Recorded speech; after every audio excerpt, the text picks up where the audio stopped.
Well, welcome to the Weekly Coaches Show. I'm Todd Robinson, along with head coach Will Compton of the Hippos, and kind of nice to have a show where we get to talk about a win. It's been a few weeks. Yes, it has. So it's always good to be able to come in and talk about the good things. Yeah, Hippos with a big win last Friday night over Temple, 52-31.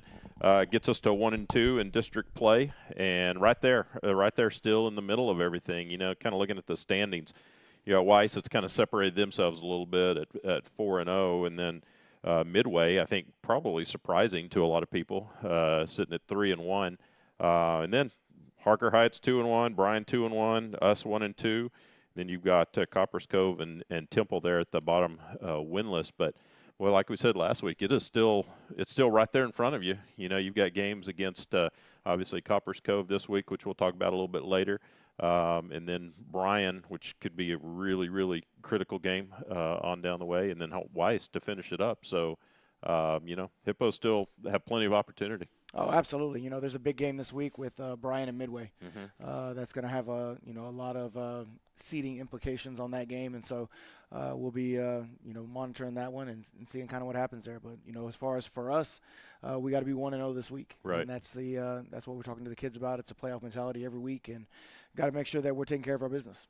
Well, you certainly took care of it Friday night against Temple, and you know, you and I've talked, and you know, you've only been here a couple of years, but we've talked about the history of Hutto and Temple, and always a lot of really good games, and usually they come kind of down to the end. But the Hippos really separated themselves last Friday. You know, and I think I noted 4 games now this year. The Hippos have had over 600 yards offense. A couple of those over 7, and one over 8, of course. But boy, Friday night was just another great display of an offensive bonanza. One of the stars of that, of course, was Alex Green. He'll be one of our guests here in just a second. But yeah, talk a little bit about just the game and kind of how it unfolded. Yeah, it was kind of surprising for me. You know, we're averaging right now 615 yards a game. It's insane. You know, around 43 points, I think, is what our average is. Friday night was a 695 yard effort. You know, a lot of that, like you talked about, was Alex Green, 300 yards. You know, the thing that surprised me was that, you know, there just wasn't anything to take him away. You know, and I get you come out and you know, you say, okay, my guy can cover your guy. All right. And then when that doesn't happen, okay, maybe this guy can cover your guy. Okay. Then when that doesn't happen, you know, you really have to go to something else. And that was just, you know, Temple didn't make that adjustment. And so, you know, Coach Leonard and Will did a great job of just, you know, taking the mismatch and taking what they were giving us and moving the ball down the field. And, you know, it was great. It was great to see our defense playing better. Yeah. You know, we had to switch some things around. We had some guys that were out this week. And so made some adjustments, and, you know, it really paid off, and I thought they played a lot better. And then special teams was big for us again.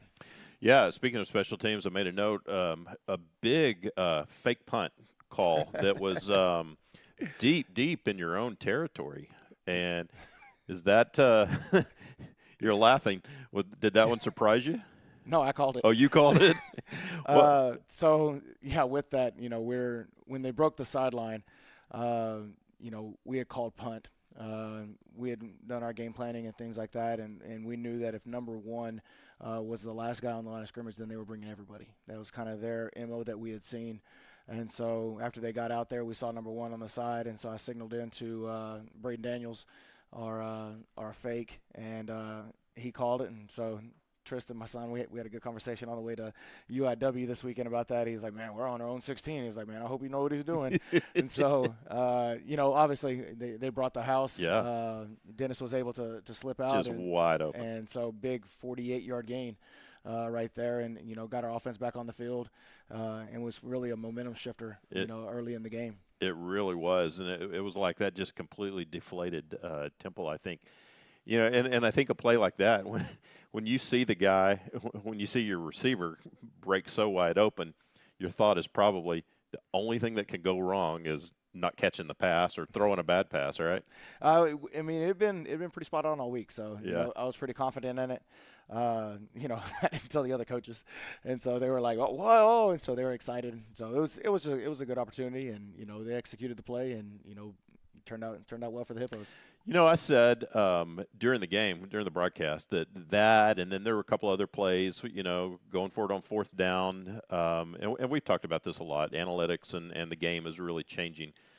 But I feel like sometimes that's almost a statement not only to your offense of I have confidence in you being able to make this, but it's also a statement to your defense of, you know what, if we don't get it, I know you guys are going to be up for the challenge and be able to get a stop. Oh, absolutely. We went for it. There was one we should have gotten. They said that Alex bobbled the ball, but he didn't. That would have been one that we converted on there. But it's one of those things where, I feel that offensively we can go score, and so if we it takes us 4 downs to get the first down, and also that keeps our defense off the field. The longer that we keep the offense out there. And so if it's a situation to where I feel that we can get it, obviously we're gonna go for it.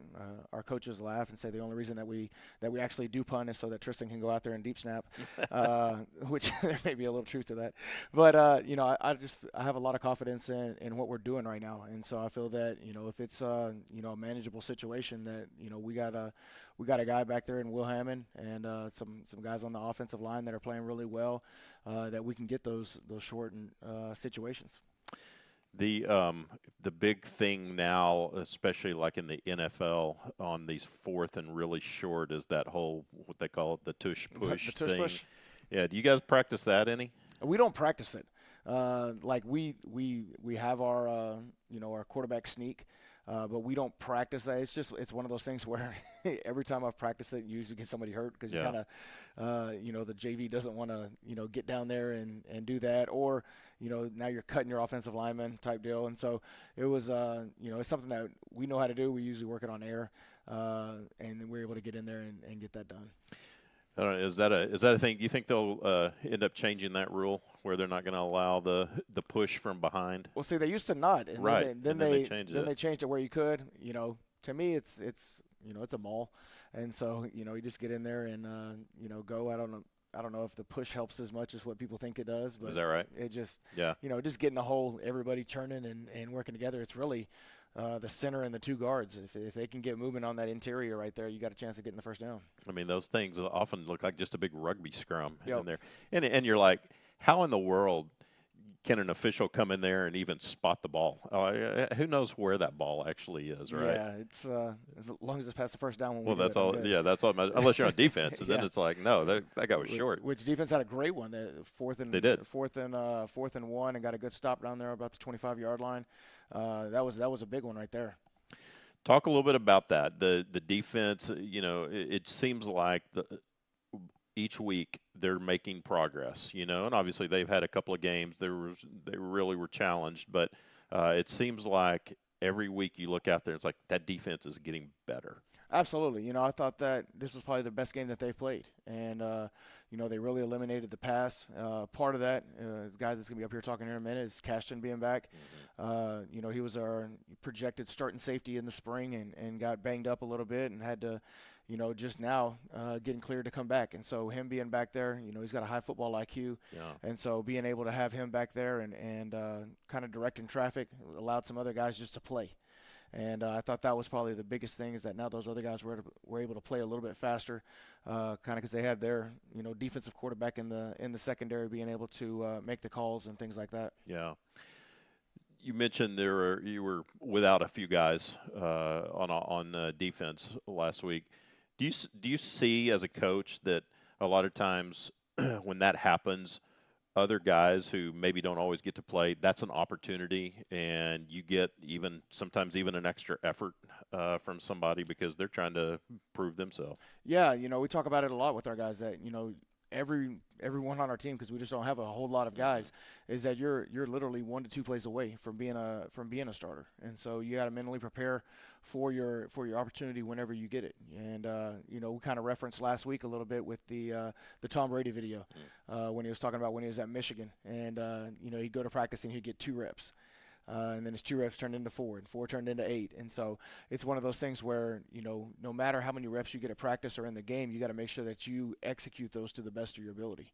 And for that to happen means that you got to be locked in on the sideline. You got to be ready for when your number's called, and it's a tough thing to do. It's tough being a guy, a reserve that comes off the bench, because when your number is called, you're expected to play at that same level as the guy that was just out, and so it's a tough guy. It's a tough thing for those guys to do, and it just a lot of mental maturity by those guys to be able to do that.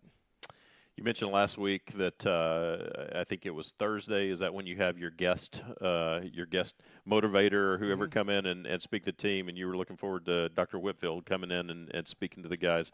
How'd that go? It went well. It went well. She was fun to have in there. She was a little anxious, just being in front of the team and talking to a bunch of boys, but she was very good. She talked about making her list and how she views success daily, which I thought was big. She talked about her book that she's reading right now, Atomic Habits, about being 1% better every day. And so I thought that was that was big for the kids to be able to listen to her and kind of see her in a different light as compared to just walking the halls in the school. Yeah, I'm reading the same book right now. It's a really good. It's a good book. I sometimes go, am I too old? I'm 59 years old. Am I too old to change my habits and all that? But I don't think so. We can always adjust and change our habits. She also can speak from the perspective of a mom who had a son that played football. Absolutely. And that was a very good football player here at Hutto. Went on and played in a pro league over in England. Yeah, so, he holds the what does he hold, the record for sacks or tackles or something like that on our board. Yeah. No, he was a good one. Bishop was a stud player. Talk a little bit about the two guys that we're going to bring up here in just a second. I want you to talk a little bit first. Let's talk about Alex. And you've seen lots of high school football in your years. I've seen lots of high school football in my years. Hadn't seen too many games like what that young man had last Friday night. 300 yards, 6 touchdowns, 16 receptions, I think, something like that. And you already alluded to it. Couldn't be stopped. But where does that rate on your all-time games you've seen from a player? He was okay. I mean, he was average. Yeah. I told him a while ago, I was like, man, you need to step it up just a little bit. No, he had a really good game. Alex is probably one of the better receivers that I've been able to be around. I had another guy, John Tyler, that kind of had a game like that, named Fred Ross. Fred Ross went on to play at Mississippi State. He was Dak's #1 receiver at Mississippi State, and so he would have some games like that. But Alex has put together a streak right now. 2 games, about the last 2 games he went 200 and then 300, where he executed really well. And I think the biggest part of Alex's game that's gotten better from where he was last year is he's not just the deep ball. He's able to really work in those intermediate areas now, catch after run. Really proved he could do some of that stuff where it's not just big ball down the field or open go routes or post routes and things like that. Being able to work that intermediate range and then get yards after catch is probably something that's probably the biggest improvement in his game. There was one play. I think it was a touchdown play and I think it just showed the connection that he has with Will, where it looked like he was kind of running just a little crossing pattern, and all kind of at the last second, I almost feel like Will kind of waited on him. He ran across, and the guy kind of hung with him, and then he separated and went deep. And I was like, I don't know if it was intentionally. I'll ask Alex in a second if that was an intentional, going to be a cross, but somehow he decided to go deep, and Will hit him. Of course, another touchdown. Was it the one going this way? Yeah. Right before halftime. Yep. We got in the huddle and we all talked about that and what we wanted to do there. Alex he had gone one-on-one with that guy. We figured we could get some man coverage based on the formation, and so we talked about the route that we wanted to go there. And obviously Will threw a ball on time, which is huge. Ended up in a touchdown. And last Friday night, that wind was pretty strong coming out of the north, and that makes a little bit of a difference too, right? And when you're a quarterback, you're having to two of the quarters you're having to throw into that wind, and then you have to adjust, and that wind's coming at your back. And it seemed like Will did a great job of adjusting to that. Yeah, it's that's something that you have to work on as a quarterback. Obviously Will has a strong enough arm to where throwing into the wind isn't as big of an effect as some guys would. The biggest effect is like actually when you have that tailwind that you end up overthrowing some things, and so you got to put it on them just a little bit more and adjust your angle that the ball's coming out at. And so Will did a good job of that, so that we're able to throw the ball all 4 quarters. He'll get a little experience out in Lubbock with the wind, throwing into and with the wind at your back. That's a different wind altogether. Can be, yeah, it definitely can be. But yeah, at least he's getting some practice doing that. All right, and then also we're going to have Cashin LaPlante here on in just a second. I want you to talk about him because I feel like, man, he is he's been a model of perseverance. Had that surgery on his shoulder like last spring.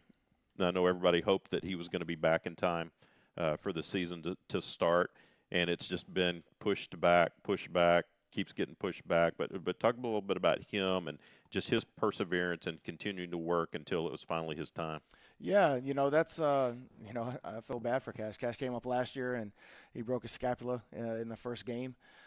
Didn't really know what was wrong with him until about midway through the season. It was like, you're getting your shoulder checked out, and it's like, okay, shoulder's fine, but he's still hurting.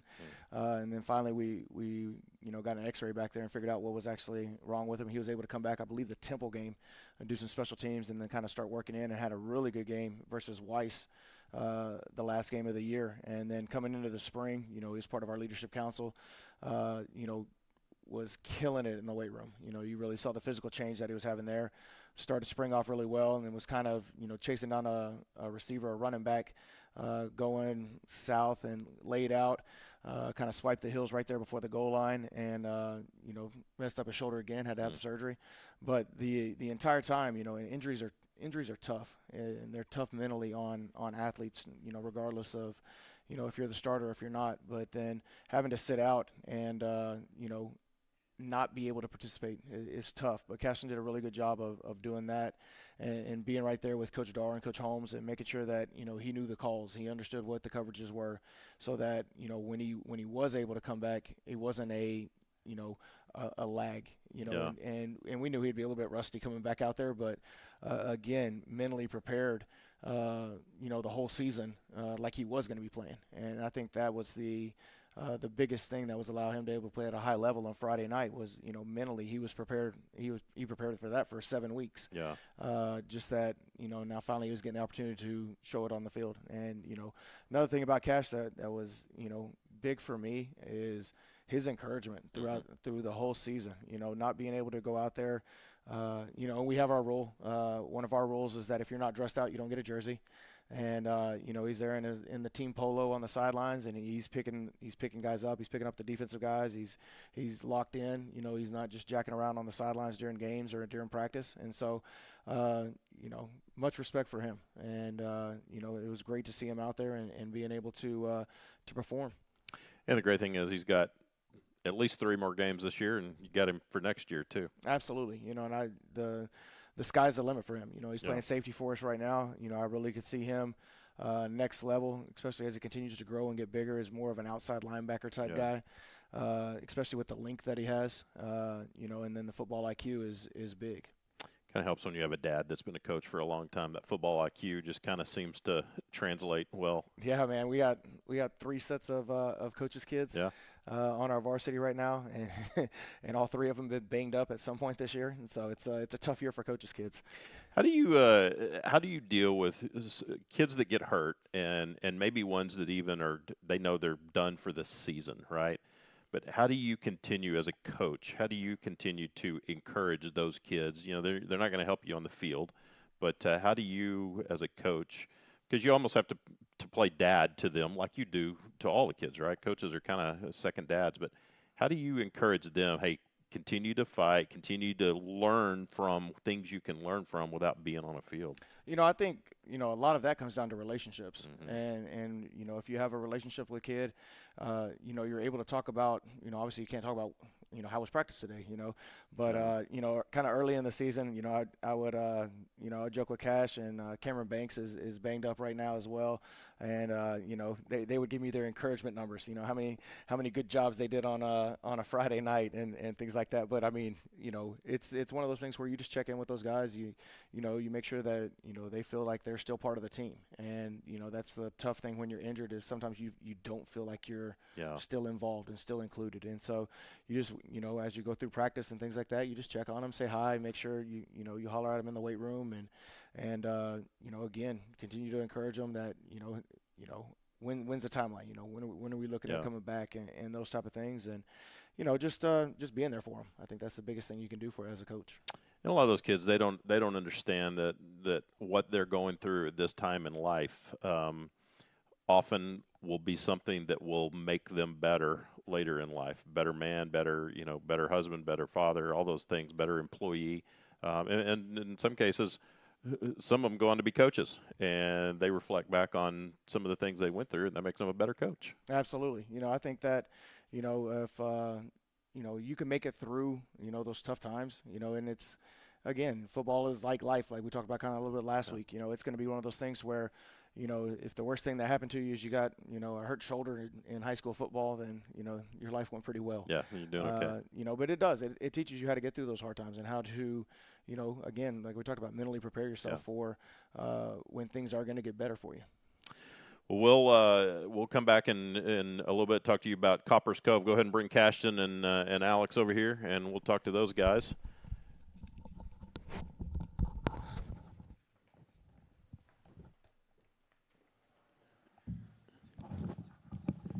You make Alex the center of the show right here. All right. Just put that. Y'all know the drill. Alex, I know you do. Just keep that microphone really close to your mouth. Good. You good? Yep. You're okay? Good, Alex? Good. All right. Repping the Jayhawks today. Okay. First of all, this man, we need to get this man a scholarship somewhere. I don't understand. I don't know if you saw. I know you do, because I know you saw, because you liked it. After your game, I tweeted out and I tagged Coach Kitley and Coach McGuire, and I said, hey, let's keep the Will to Alex Hutto connection going, and let's get Alex out to Lubbock. You'd be all right with that, wouldn't you? I wouldn't mind. Yeah, I would not mind. Well, at some point, and I think something's going to happen. Somebody's going to make you an offer, and then they're going to start flooding in. It's going to be the domino effect. So I think.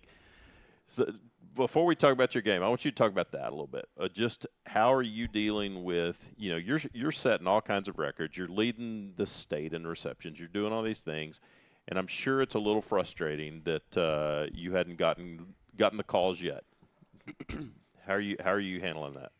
I would say just trusting the process and just knowing that this God has a plan for me, and just not trying to worry about what other people are getting, and just focus on myself and just winning as a team. Yeah, just keep doing your thing, and your film is out there. People know what a great guy you are. All those things, it's gonna come. Right. So, and I'm sure everybody keeps telling you that it's gonna come, and I 100% believe that.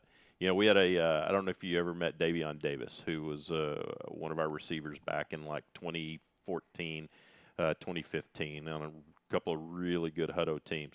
Great receiver, just like you. And it was one of those things, like, why is nobody offering him? And we couldn't get it, right? Because it's like he was one of the best receivers in the state.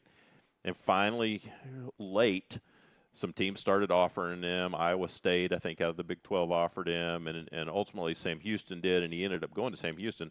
And he became like their all-time receiving leader, and now he's been, in and out of off and on some teams in the NFL and had opportunities. So, you know what? Don't be discouraged. Just know that your time's going to come, and somebody's going to do that, and you're going to be great for them, and then you're going to get noticed at other levels. Right. So, all right, let's talk a little bit about Friday night. What 300 yards, 6 touchdowns. I was joking with you, and I said you need to step it up a little bit. We need more touchdowns than just 6, and you said you actually could have had a 7th. Oh yeah, I could have. What happened? Why didn't you? We actually blew like O-line. Just I guess someone came in hot, and Will just had to just pretty much throw it up early. Yeah. And that's the only reason why we didn't score. Okay. All right. When you're having a game like that, is it one of those things that mentally you're like, there is nobody who's going to stop me. I'm going to catch everything that Will throws to me, and I'm going to turn it into a touchdown. Is that kind of your attitude? Pretty much. You're just like in the zone. Like you really don't even realize like how good you're doing. You're just in the zone, and just everything that comes to you, you just got to catch it and just get upfield. What does that feel like to just be in that, to be in the zone? It feels it's crazy. It's like you don't really hear anything. You don't hear the band. You don't hear like the cheers. You don't hear like the other team's sideline. It's just like just quiet and just locked in on your assignment pretty much. And you're basically like, hey, whoever you want to put on me, bring it. I'm gonna beat them too, right? Pretty much. Okay, talk a little bit about what was it your first touchdown down here in the corner? You caught it and guy gave you a little shove. I thought he was the one getting the flag, but you got a flag. Did you say something to him? I did. I did say something. You can't say what you said. No, I can. I didn't cuss. Yeah. I just said like, so he was talking trash. That was the fourth touchdown. Oh, was that the fourth one? He was talking trash like the play before, and then I was like, I have like 3 touchdowns right now, and he was like, not on me. And then we called like literally the next play. We called a post corner, and I scored, and I got up, and I was like, now what? And then the ref just threw the flag. Well, that was kind of a silly flag. It was, but No, you didn't deserve a flag for that. No, yeah, I didn't. Did he say anything else to you afterwards? No, he walked off quiet and didn't say anything the rest of the game. Did he D up on you any of the rest of the game? No, he got scored on, I think, probably like 30 minutes later. Oh, football's fun, isn't it? It is. Yep. Cashin, how good did it feel to be back out there? Man, it felt like a dream. Yeah. It was the smiles all game. Yeah. It was so cool. I told before the game, Ryan and I were kind of doing our pregame stuff, talking about different things. I said, you know what? I think it's going to be a good night for the LaPlants. I said, I just feel like it. And your brother ends up scoring a touchdown, which was a good touchdown too. It was tough. He caught that ball, and then he fought really hard to get in the end zone. And then you're making some big plays, and then there towards the end, you get an interception. Ultimately, they threw a flag, not against you, against somebody else, so it got called back. But I told your dad that's still an interception in my book. But it was a fun night for the LaPlante family. 100%. Yeah. I made sure to tell someone to get a good picture of Carson and I because I was going to give him a little chest bump after he scored that touchdown. That got me really hyped too. Well, I was talking to Coach a while ago about take us back to when you first got injured, you know, and you know there's going to be a process of rehab and getting through that, but I'm sure it's been disappointing for you. Like each week, it's like, am I ready? Am I ready? And you probably felt like you were ready, but the doctor kept kind of holding you out, right? Yeah, it was kind of weird because like he sent me to a physical therapist and I was going off of what he just said, and like by like maybe like the beginning of August he was saying like I can maybe be back beginning of September to like middle of September, but then once I started going to my doctor he was saying like we need to wait till at least like 4.5 months, and this game was 4.5 months. So Yeah. I felt like I could have played like the middle of September maybe, but you know I understand that it is surgery and it's a big deal. So Yeah. I had to be Body has to heal. Yeah. How have you kept yourself encouraged during all of that? I think it's all mental. You have to say that my time's gonna come, and you have to trust that this is God's plan, and that whatever happens it's for a reason.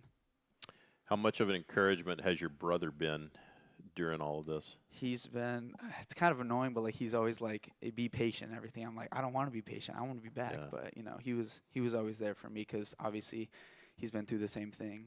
So it was good that he helped me through that for sure. I talked to him. You know, he was on our show a few weeks ago, and I talked to him about just how special it is for him being a senior and having little brother who's not little be on the team with him, even though you haven't been able to play. But how do you feel? You know, having these final 3 or however many more games that we have, being able to be on the field with him his senior year. Yeah, it's sad, but it's also super exciting. We made sure to talk before this last Friday's game. We were saying, like, we only got 4 games left. Let's make it count. So that's really all it was. So you saw the interview with him and the questions I was asking him about where his speed and all of that stuff came from, and of course, who did he give all the credit to? My mom. Yeah, your mom got all the credit. All right, tell us something about your dad. What do you have from your dad? Football smarts. Yeah. Yeah. Yeah, you didn't get that from your mom. Did not. Yeah. 100% from your dad. Yeah, she's still a little confused over little stuff, but she's definitely getting better. She's trying to understand because she knows we're gonna be with football for a long time. So. And you do seem to have, and Coach said it, you just have that football mentality. Has it kind of been that way? You feel like your whole life, like from the time you were a little kid, did you just like totally love football? I think I've obviously loved it when I was a kid, but I think my smarts started coming in towards like middle school to high school, and especially it's good that I was able to keep everything in my mind through that, like all the way from May all the way till now, knowing still all the plays on the defense, because like right as they put me out there, I knew everything already. So I was like, that's an advantage for me for sure. When you've been on the sidelines this year, are there things, are you just focused in watching everything the defense is doing and learning, when mistakes happen or when good things happen, kind of just taking mental notes? Yeah, for sure. I'm like looking at everything, like either coverage-wise or like even with the D-line or linebackers or anything, I'm looking like if they fit somewhere, then I got to fit somewhere else. I'm just looking at everything on the field, but I definitely did that for sure. All right, where does your size come from? You are much bigger than your brother, bigger than your dad, so somebody somewhere down the line, somebody in your family's big. My uncles. Yeah. I got an uncle that's probably 6'3", another one that's probably 6'3", and then one of my cousins is probably 6'4", and he played in the collegiate level, so he's pretty big. Yeah. It's like 6'4", maybe 250, 260. Yeah, So you were the lucky one. I was. Your number got drawn for the big gene. Yep. Yeah. Do you give your brother a hard time about that? All the time. Yeah. 100. Yeah, all the time. Y'all play basketball against each other? You We swatted used shots? to, and I beat him every time. Yeah. And he says that he's better than me, but he's really not. Yeah. Size matters and when it comes to football and basketball and those kind of things. Being a little bit bigger is it's certainly an advantage. And you're going to keep getting bigger because now you can go full out lifting and all that now, right? Well, my doctor wants me to wait till off season. Okay. But other than that, I'm still doing stuff that I'm allowed to do, like biceps, triceps, easy stuff like that. Talk a little bit about your what are the things you do to stay ready, to prepare for each week, each game, both kind of in the weight room, or there are workouts, or there special workouts that as a receiver that you focus on, and then also mentally, what are some things you do? I think as workouts, I feel like cleans help a lot with like explosion and power, and then mentally, I watch a lot of film to know what the defense is going to do in different formations, how to beat the corner. I always know what the corner is going to do before the play even starts. So, other than that, I just, like before games, listen to music, just try to lock in, try to clear my mind from any outside distractions. But, yeah, pretty much. What kind of music do you listen to? It depends. I have R&B, rap, country. I listen to it all. Not heavy metal, though. I don't listen to rock. Nah, it's too hard. You is it each week? Do you kind of know what you're going to listen to before a game, or is it just kind of whatever mood you're in? Whatever mood. Yeah. So, just depends. Cashin, what do you listen to? I had the same thing as him. Yeah. Just definitely not rock now. No, That's no like, where do rock. you get hyped up off of that? That's nothing off that. I agree. I'm right there with you, but I'm old, so I'm glad to hear you young guys saying that. What about when you said, Alex, that you always know what the guy's going to do? When you're watching film, getting ready, do you notice little tendencies? Do you pick up things and then you compare them like to different games and go, that guy's doing the same thing every time? Yeah, I would say every DB is different. So, like, for instance, Temple's DBs were very aggressive. So we knew that if you did one little move that they were going to bite on it. And so I would just give them a little move outside and just stick the post or do whatever, and they would just bite on the outside move, let up the inside, and just give up the inside. Or like say on the hitch and go, we kept running the 5-yard hitch, and then we ran a hitch and go, and the DB just bit on it. And so they were just very aggressive. I haven't watched film on Copper's Cove yet, but I will. Do you come back to the huddle sometimes after play and say, hey, do you offer a suggestion to Will or to the coaches, maybe when the offense is on the sidelines, like, hey, let's run this because I know I can beat this guy doing Definitely. something. Coach Leonard does a good job of coming to me and Will and the other receivers and just asking like what they did when we motioned Carson or whoever, like what the safety do. Did he stay down or did he go with Carson? Just seeing like what they do different than they showed on film, if that makes sense. So yeah, no, that teams makes play sense. is different. So. Yeah. Let me ask you a question. So, as a receiver, you know, when we remodeled this stadium and we have lights, different kinds of lights, but when you go to different places, do the kinds of lights they have sometimes have an effect on how you see the ball? Some stadiums are dark, believe it or not. Like the Dragon Stadium, it's terrible. Yeah. I hate it there. Harker Heights was good. Temples is all right. Their turf is just awful. It's old. Judson was off. I feel like Judson was dark. I don't know. No, I think I that's the didn't play, game. Yeah, so. we actually said that too when in the broadcast. We were like, this seems like it's dark. It was dark. I feel like Judson was very dark. I like our stadiums. Like, I mean, I'm being a little biased, but I definitely got used to it. But there's some stadiums that are darker and dimmer than others for sure. And you feel like sometimes it's just that ball's just Yeah, easier it's to just- see, and Sometimes you can only see like the laces because our interesting. ball is like it's almost black because Yeah. we break it in. So yeah, it's you either only see like the the Hutto Texas logo or just the laces. Yeah, man, your eyes must be so good. Mm. You have good eyes. I do. Yeah, perfect vision.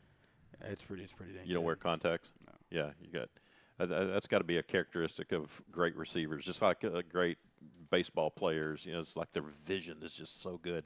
You know, they can see the spin on a baseball when a pitcher releases it. They know it's something. Don't take that for granted.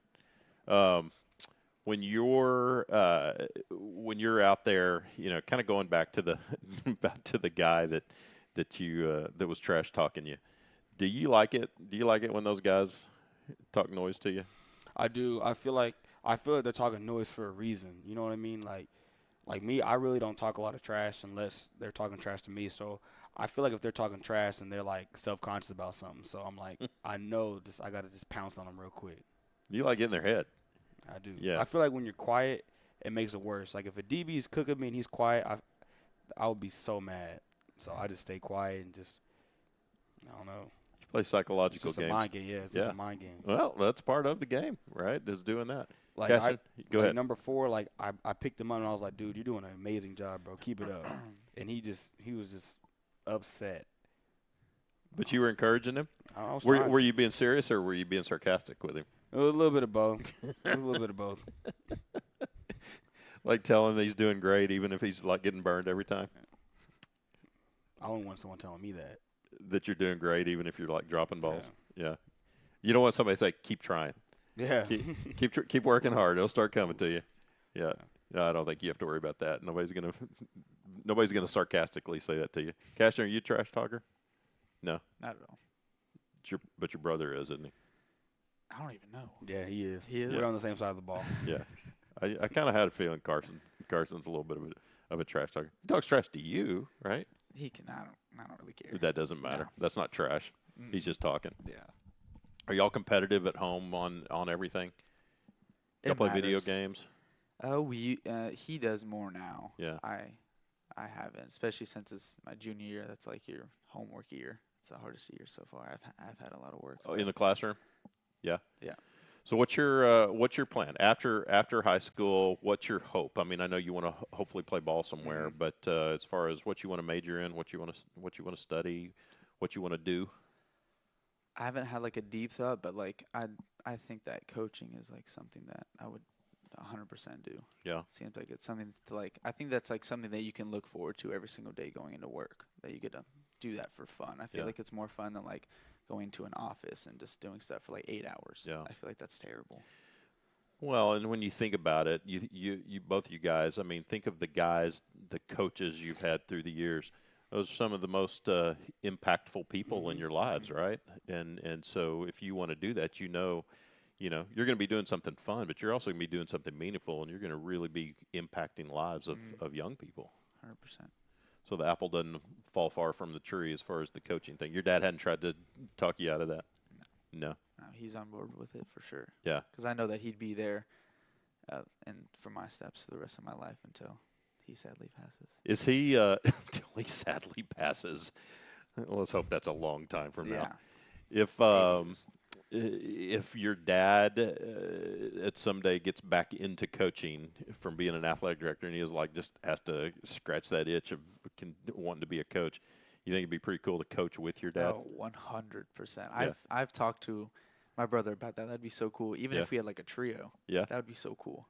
What if you were the head coach? Would you go out and hire your brother Wow. and your dad to be the coach with you? Maybe. Then that means I can chew on them. It's like they got it coming, right? Yep. At some point. Yep. What about you? I think we've talked before. What is it? What's your life dream, life pursuit? I don't know. I've had a lot of thoughts. Some days I want to become a GA, coach in college. Some Mhm. days I want to come back to Hutto and coach because I think that'd be pretty cool. Mm-hmm. Maybe work with like computers, major computer science, cybersecurity, stuff like that. I don't know. I'm pretty undecided, but I think coaching would definitely be like really, really, really cool, especially like back in my hometown. Yeah. Well, we have some guys that do that, right? Yeah. I mean, and more it seems like we have guys coming back and girls coming back here to work in Hutto ISD and coach here. And as we continue to grow, and obviously there's going to be more than just one high school here in a few years. By the time you come back to do that, you might have a second high school that you would even have that option. But that's cool. I love that you think about doing that. But okay, and I think I've asked you this too. If you had your dreams, what's your dream school that you would like to go to and play ball if you could choose? I really don't have a dream school. I really never have had a dream school. Yeah. But my dream school would be a good education, a Power 5 team, and a team that throws the ball like 40 times a game. Yeah. So I don't know what team that is, but But whoever it is, yeah. if you're watching this show, because obviously lots of schools watch this show. No, they probably don't, but we can get it out there for them too. But recruit this guy, and if you throw the ball to him, he's going to catch it, and he's going to score. For sure. So yeah, like I said, stay encouraged. It's going to happen. You're gonna find a place, and we're going to be talking about you in a few years, like we did Davion Davis whenever he left, and we're like, why did nobody recruit that guy? And look at him now; he's lighting it up. And I 100% believe that you're gonna do that. But you got a few more games here to light it up in Hutto. Guys, let's finish strong. It was good to get that first district win, and like Coach and I were saying, we control our destiny at this point, right? Right. Sir. Yeah. So one game at a time, and let's get the win against Coppers Cove this week, and then we'll just keep marching forward. Sounds good. All right, Alex, Caston, thank y'all for joining us. Coach, come back over and we'll talk real quick about Coppers Cove, and you guys have a great week.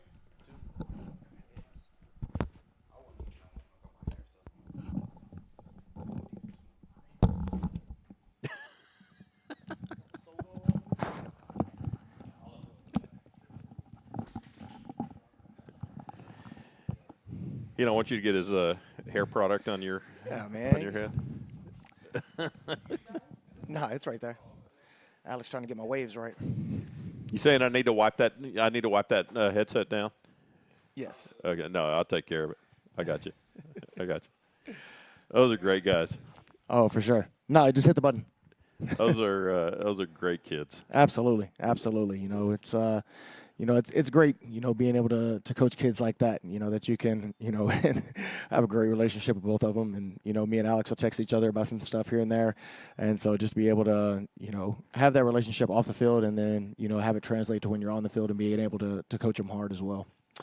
Probably says a lot, too, about you and other coaches. When you hear guys like these guys, and we've had some others that say the same thing, that say they want to be a coach someday.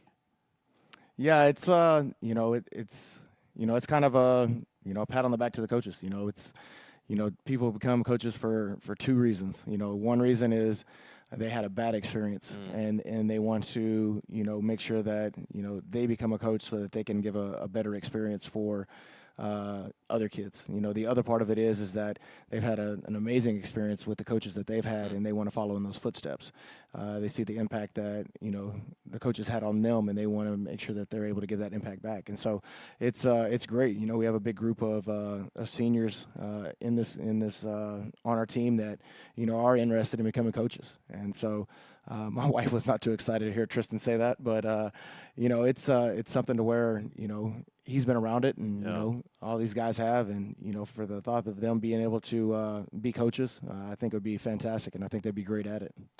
And I think it says also a whole lot about their character. It says a lot about their heart, their personalities. That, you know, a lot of kids at this age, senior year of high school, junior year of high school, can be very selfish, self-centered, and that's all they're thinking about is themselves. But, you know, when these guys say, like when Alex says, I think it'd be cool to come back to Hutto and coach there and all that, I mean, they're saying to be able to give back and to be able to help model for young people is that's really says a lot about these guys. Oh, absolutely. I mean, Alex does some coaching with the Hutto Youth Football League. You know, he's always going to their games and helping out and things like that. And so I think it's great that, you know, they would want to come back to their community and, you know, give them the type of experience that they're having right now. And so I think that's a big thing. I never wanted to go back to my high school. Of course, I didn't want to go back to West Texas, and so I can live without the wind over there. But I think it's awesome that we do, you know, have some guys that want to come back and coach, and you know, got some guys that are graduating college right now that are talking about coming back this way, and so it's gonna be good, and you know, continue building the legacy that we have here.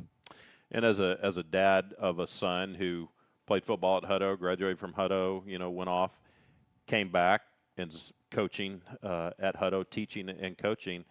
It makes you proud, because it makes you. I see the impact that he's having on young people, and he loves it, and he loves the fact that he's, you know, helping these kids grow, and he can encourage them. And I was like, you know, you don't necessarily think when your kid is in high school that my kid is going to be able to do that, but yeah, when you see your kid doing that, it's really neat. Oh, absolutely. You know, so it's fun. You know, it's you know, for me, you know, kind of thinking, you know, Tristan about to graduate and where he'll be in 5 years or whatever else, if, you know, we're on the same staff, and, you know, that would be cool for me, because then I would have coached with my dad and coached with my son. That's really, really cool. And so, you know, me and my dad worked together for 9 years. Yeah. And you know, I was always the boss. You know, I say I was the boss, but you couldn't tell him anything. But that would be a cool experience for me to be able to, you know, have coached with my dad and also coached with my son. Yeah, not very many people get to do that. No, that would be a unique one. Well, and not only fun, but it just says a lot about the relationship you have with your kids. Absolutely. You know, with your dad and then with your kids. And, you know, we certainly hope that more dads would be involved with their kids and in their lives, and would want to have that time and that relationship with their kids. So anyway, it's just neat to hear these guys say that that's what they want to do. All right, let's talk a little bit about Copper's Cove. You know, obviously you look at the standings, and they haven't won a district game, but you know, you don't take them any less likely in every single game. You've got to prepare like, you know, they're a team that they want to get their first district win, just like we wanted to this past week against Temple. Absolutely. You know, they're a very athletic team. You know, they have a left tackle. I think he's committed to Georgia. He's 6'8", 3 something. All these schools have these huge dudes. Get our NIL money up. Right. You know, he's almost identical to the kid from San Marcos as far as size-wise. They play really different, but size-wise, that's kind of what he looks like. They have a big offensive line, you know, and they've struggled a little bit this year. But, you know, on any given Friday night, they can come out, they can put it all together. You see it in spurts of what they can do. And so, you know, it'll be a tough, hard-fought game. You know, like I said, they're athletic. They fly around on the defensive side of the ball, play with great energy over there. You know, we just got to make sure that, you know, we take care of us. You know, I think in the end, you know, with these last, you know, 3 games, it's going to come down to, can we execute? You know, right. Can we do what we're supposed to do more than, you know, what the other team is bringing to us? What kind of offense do they roll out? They're 60-40 pass. Okay. They're more spread based, doubles and trips and things like that. Defensively, they're kind of a three-man front, 3-3 stack, 3-4. They kind of move in and out of, and so I expect them to probably drop 8 and see if we can run the football. That's kind of our thought process every week when we get into those type of things. People are going to try to force us into running, which statistically, if you actually go look, I mean, we actually run the ball more than what people think we do. A lot of that's with Will. Yes, Will's our leading rusher. He's the number 2 rusher in the district. That's crazy. As our quarterback, number 1 passer and number 2 rusher. And Will does a lot of the running. And then also we got Keelan that's doing a great job for us. I think he had 65, 75 yards on Friday night, and so being able to lean on those, Darian Choice as well. They kind of give us a little 1-2 punch, and then we've been sticking Brayton Anderson back there a lot more too with our 2-back sets, and he runs a wide zone really well. We kind of found the play that he runs the best in his little repertoire, and so being able to isolate and use those type of things to be able to run the football. And we talked about this last week too. The weather's finally changed. It's cooler, although for you it's cold. Yes, it's cold. It's just cold. But it's got to feel good to get out there and it's not 105 degrees and your guys. Now, it seemed like during the heat, we handled the heat really well. And I think I've told you this before. Ryan and I have this debate, although I've kind of decided he wins. People always think that in the heat games is when all these kids end up cramping up. But a lot of times it's in the cooler games because they're not drinking as much water because they don't feel like they need to. Yeah, I mean that's 1,000%. Yeah. You're not as thirsty when you're out there when it's nice and cold, so you forget to drink water, take those breaks and things like that. So, but it's something that we're gonna talk with our kids about. It'll be a little bit cooler on Friday night to make sure that we're hydrating correctly and ready to roll. Well, I know you don't like the cold, but surely you like the cool weather better than the 105. Yes. The cool weather's good. I didn't have to put on gloves this morning. It was close. It was debatable. I did rock the camo hoodie today, and so it's kind of a dual thing. We're about a month away from hunting season, and getting out there with the cooler weather, and being able to do that. By the way, last Friday night was pink out, and you look good rocking that pink shirt down there on the sidelines. Man, I bought that shirt last week, especially for Pink Out game. Yeah. And so it's my new favorite line of shirts. It's called Poncho. Okay. One of my buddies kind of, turned me on to it, and it was a pearl snap pink shirt that I was wearing, but they're super soft and light, and so I was happy to be able to rock that for Pink Out. Well, from up here high looking down, like, Coach looks good in that pink shirt. Okay, last question. What do we have to do to get this guy, Alex Green? What in the world? What are colleges waiting on? It's. I know it's all measurables and all that. I don't know. It's tough. I think he should be recruited. Especially some of these schools. Yes.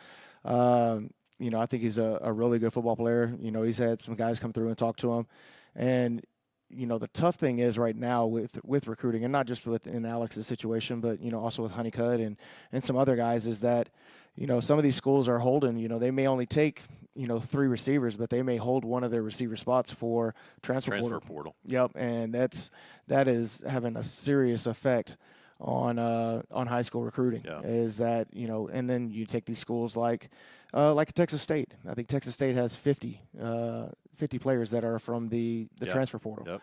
And so, it makes it tougher for guys like Alex, that, normally 1,300 yards in 7 games would be a no-brainer. Right. Obviously he's got, verified track times to back up the speed. He's 6 foot. He's plenty big enough, Sure. Thick through the lower half. It's just now it's like, I don't know what they're holding on, but, a lot of the guys that we've talked to, he's right there at that.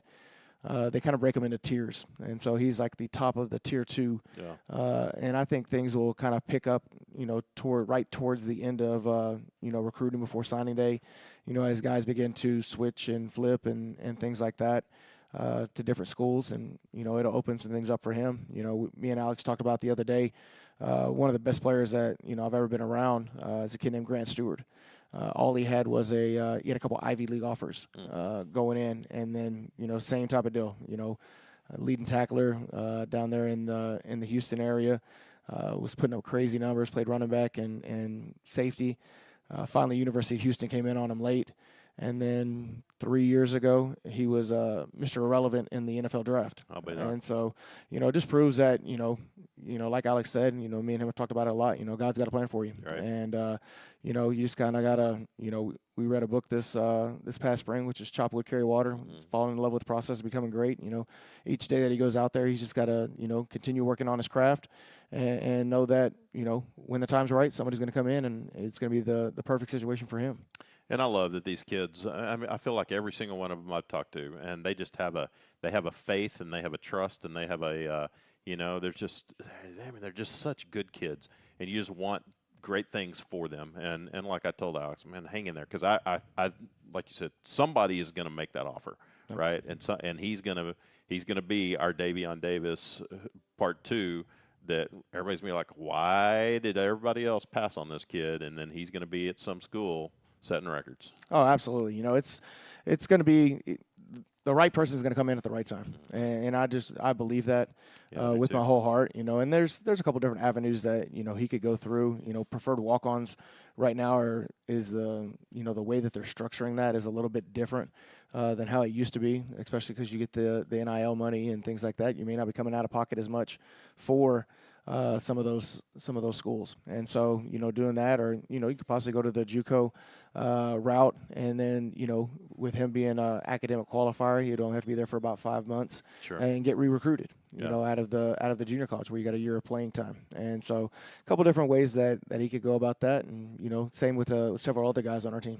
Or go to a smaller school and then transfer portal into a bigger one. That's the thing that everybody's doing. I mean, it's just it's the Wild Wild West out there. It really is. I feel like, and I hate it because I feel like it's really been a bad thing for college athletics. I mean, if you're a team that benefits from it, great. But for everybody else, it's just like, well, you don't know. There's no loyalty. There's no, there's some of those guys that they're playing on their 3rd or even 4th school. Yeah. So we were laughing. We were reading one about there's a tight end, I think, at University of Miami that was on his 7th or 8th year of college athletics. And like his 4th or 5th school, right? Yes. Yeah, it's crazy. And so that's wild to me. But the transfer portal and things like that, the COVID years almost past that. Yeah, we're about out of that to where hopefully to ease back up for high school recruits, because again, guys like Alex that are putting up numbers like he is right now and backing it up with tape, those guys deserve to be on someone's roster next year. Yeah. Well, we'll look for him just to continue doing what he's been doing. I don't think he's going to let up, and Will's going to keep throwing him the ball. So I think there's a lot more numbers before this season's over. And hopefully we'll put a lot of those numbers up Friday night against Coppers Cove. Hippos will be at Coppers Cove. So certainly if you can make the drive over to the Cove to watch the Hippos play, I want you to do that. But if you can't, tune in here on watchthehippos.com. We'll be broadcasting the game. And let's get another win and be 2-2 in district play. Absolutely. All right. Well, have a great week, everybody. For Coach, for Alex, for Cash, and I'm Todd. Have a great week, and we will see you Friday night.